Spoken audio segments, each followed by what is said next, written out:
This is Tim here from YourSixStudios. Today in this video, I'm going to show you how to get songs as your ringtone on your Samsung phone.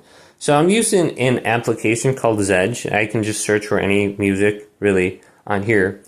We can just open this up and type in maybe like, I don't know, Zelda or something like that. And we should be able to get that kind of audio. Now you can search for songs too. A lot of times I just do video games, but you can go down to ringtones right here. And then you can see these different songs on here. Here's Lost Woods.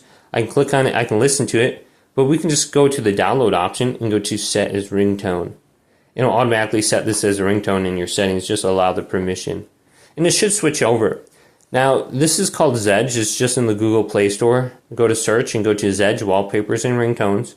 Very easy. Then we go to the top right here and we go to settings.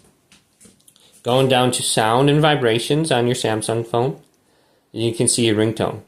Now, just verify that it's switched over here, otherwise you're going to have to do what I just showed you again. So I got American Girl, I got Arc Raiders instrument on here for some reason. So I got all these different songs on here. So very easy to get a custom song as your ringtone, or just like some sort of video game theme or something like that.